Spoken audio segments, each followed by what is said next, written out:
Hi everyone, Professor Kenyon here. I want to walk you through the Invention PowerPoint for the rhetorical analysis essay. This is Portfolio 3. We're following Chapter 6, which is called Analyzing Written Texts. This chapter, as you know from reading portions of the rhetorical material and the sample essays, is going to be focusing on textual analysis or rhetorical analysis. I want to define that a little bit in a second. First thing, though, that I want to make sure that you have your process notebook out and handy. I'm going to ask you to handwrite all of your responses from this presentation. Pause the lecture along the way as necessary. As you're working through these steps, I'll ask you to complete steps along the way. And when you are ready to start working on that, just pause the lecture. And if there are time limits that I'm asking you to set for each of these steps, use your phone or some other device just to time yourself as you complete the steps along the way. And then just continue the lecture.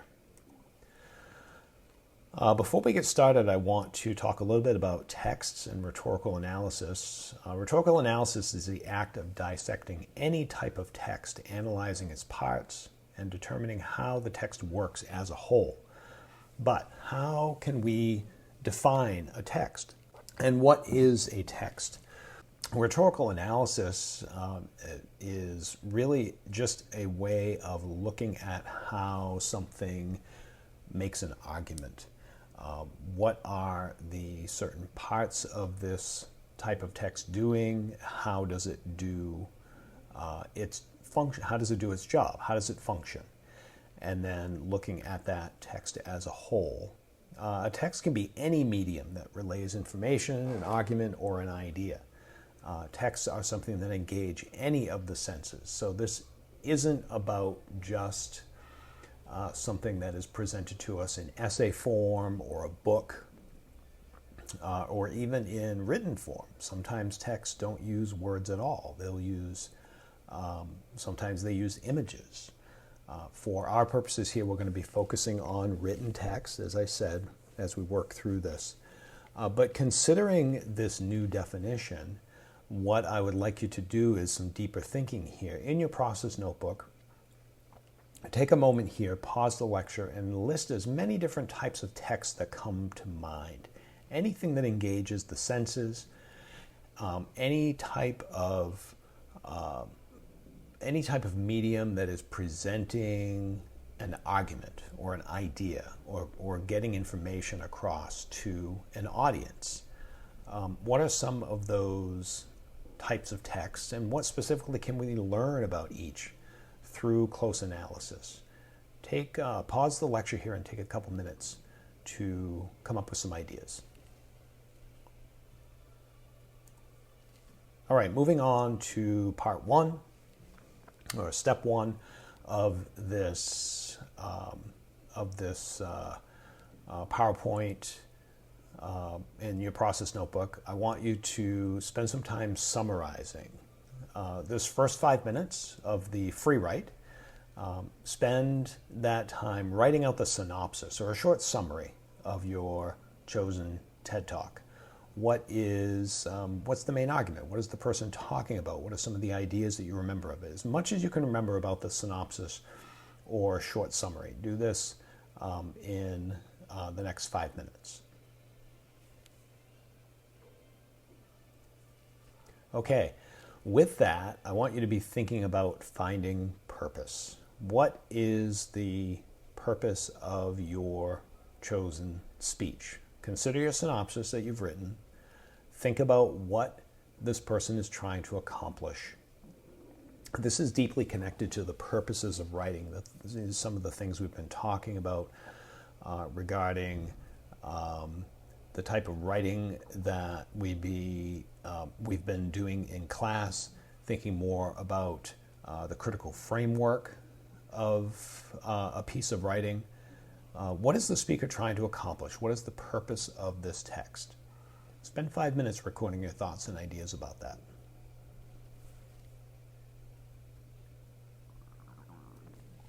Okay, rhetorical tools. Before we move on, excuse me, I want to take a look at a list of the rhetorical tools in the textbook. This is on page 171 to 173 in the chapter.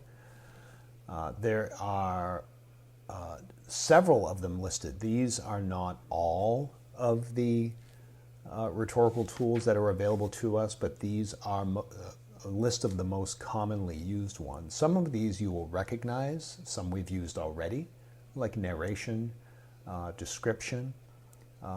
Some of these will be maybe new to you, but this is a fairly comprehensive list of the rhetorical tools that any writer has at their disposal as they are putting together a text.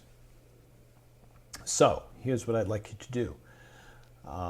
In your process notebook for this next step, 5 to 7 minutes, list at least 3 rhetorical tools the writer makes within the speech. Where do these rhetorical tools appear and how does the writer use them? So look through this list, take some time to read over the list, and choose at least 3 of these that you feel the writer uses in his or her speech, and how that writer uses this particular rhetorical tool.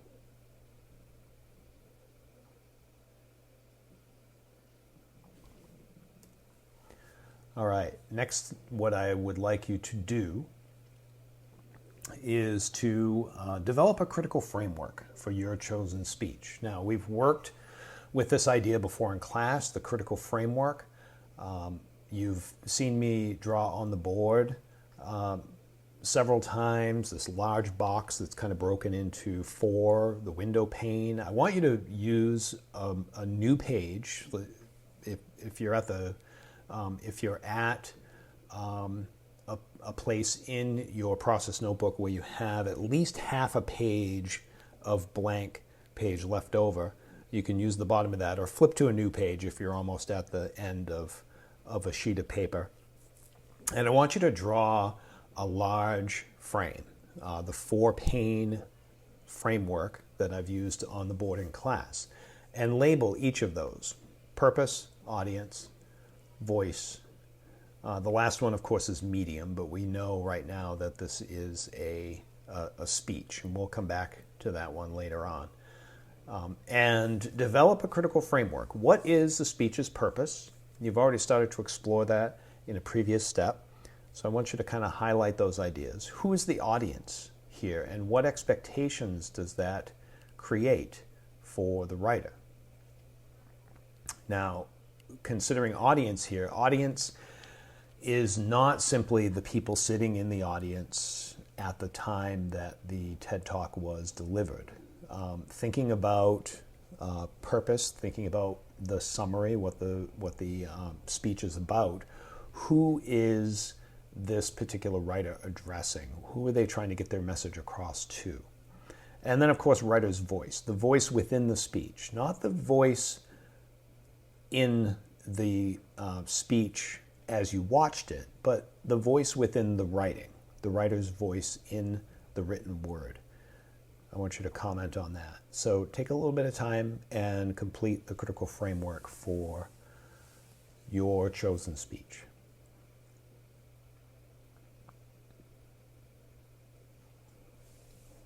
Okay, I want to move on to purpose statement. We've talked about this a couple different times in class. The purpose statement for the writer's use is not the same as the thesis. Help keeping you focused, and it really addresses some of the ideas that you just developed in the critical framework for this speech. So your own purpose statement is for your own essay. Purpose of, and this is an example that we've used a couple of times, purpose of the film analysis essay to persuade movie directors, so on and so on. It's using your critical framework for your essay, thinking about who your audience is going to be and what you are attempting to accomplish. So this is a rhetorical analysis essay. And the purpose of your rhetorical analysis essay is to do what? Think here about the argument, the thesis you're trying to put forward. This particular speech is effective for a very particular reason. Now take some time to work on developing your own purpose statement.